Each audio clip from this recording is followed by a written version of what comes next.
샬롬. 오늘도 하나님 말씀 앞에 나오신 여러분 환영합니다. 우리 함께 기도하겠습니다. 하나님, 오늘도 우리에게 귀한 말씀 주시니 감사합니다. 이 말씀을 통해서 우리의 심령이 용기와 소망과 지혜를 얻을 수 있게 도와주시옵소서. 세상이 줄 수 없는 하나님만이 주실 수 있는 은혜들로 오늘 이 시간 말씀 가운데 깨달아지게 하여 주시고 영적 유익을 누릴 수 있도록 인도하여 주시옵소서. 예수님의 이름으로 기도했습니다. 아멘. 오늘 함께 살펴볼 말씀 누가복음 2장 1절에서 7절, 누가복음 2장 1절에서 7절까지 함께 살펴보도록 하겠습니다. 오늘도 우리의 구원을 위해서 일하고 계실 하나님을 찬양합니다. 누가가 데오빌로에게 편지를 쓰는 목적에 대해서 당신이 알고 있는 바가 더 정확하게 깨달아지기 원한다. 근원부터 알기를 원한다 라고 말했어요. 그래서 1장은 예수가 태어나기 전에 어떤 일이 있었는지부터 세세하게 말해 주었습니다.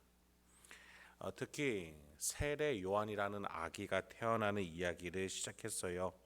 하나님의 구원의 뿔이 이 땅에서 나타날 텐데 그것을 미리 앞서서 선포하고 선언하며 준비하는 역할이 세례 요한이다.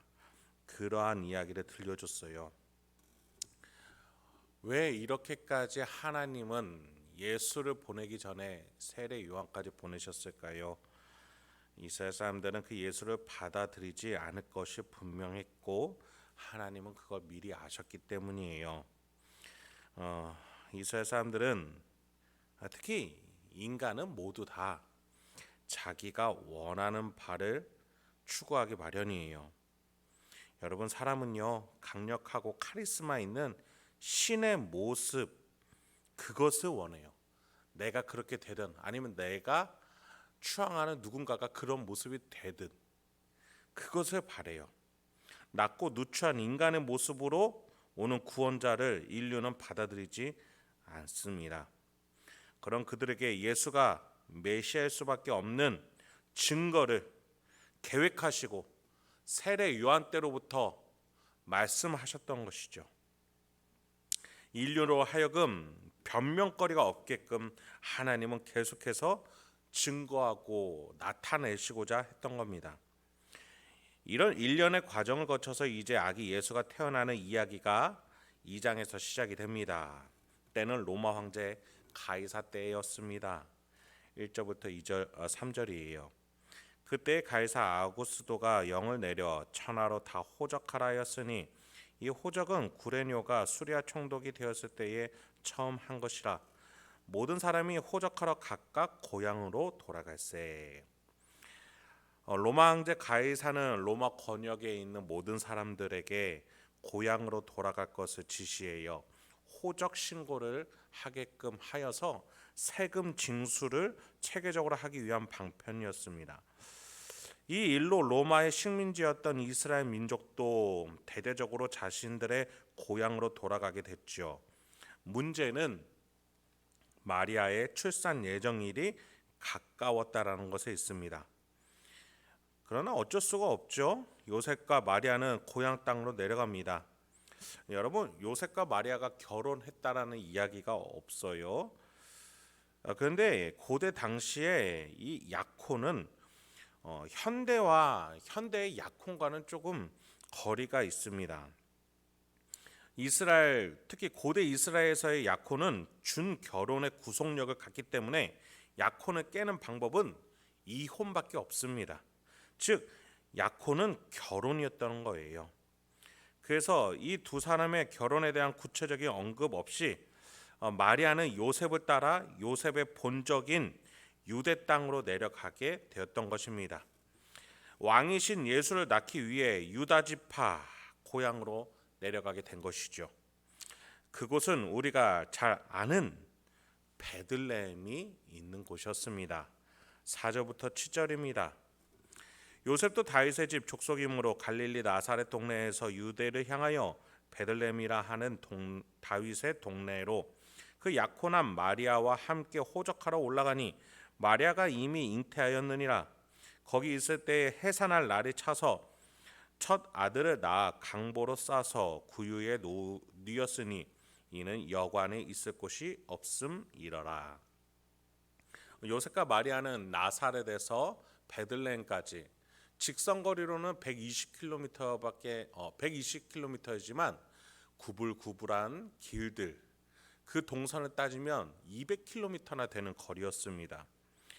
그리고 유대 땅은 산지로 이루어졌기 때문에 성경은 자주 예루살렘에 오르다라고 표현을 할 정도로 가파른 언덕길이었습니다.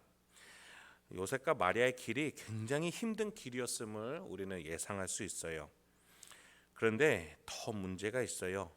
이번 호적 조사는 짧은 시간 안에 이루어지기 때문에 이스라엘 전체의 대대적인 민족 이동이라는 거예요. 여러분, 우리가 명절 때 움직이면 어때요? 모든 곳에 사람이 많고 모든 것이 부족하고 모든 것이 비싸지죠. 이때도 마찬가지였어요. 마리아가 숙소를 구해서 아기를 낳아야 되는데 숙소를 구할 수가 없는 거예요.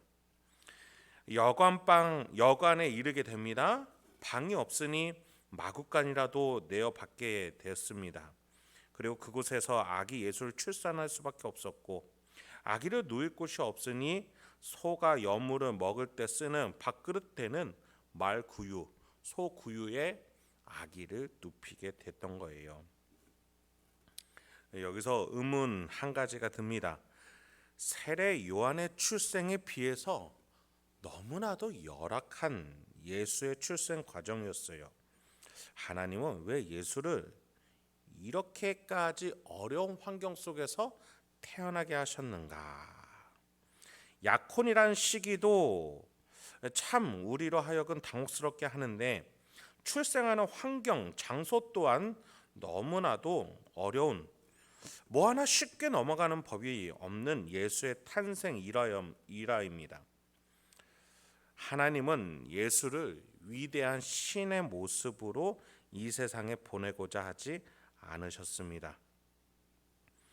하나님의 구원의 뿔은 사슴의 큰 뿔처럼, 콧불소의 크고 위대한 뿔처럼 보이는 것이 목적이 아니었기 때문이에요.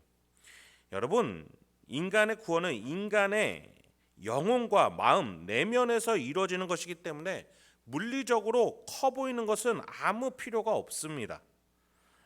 오히려 오해의 소지만 낳게 될 뿐이에요.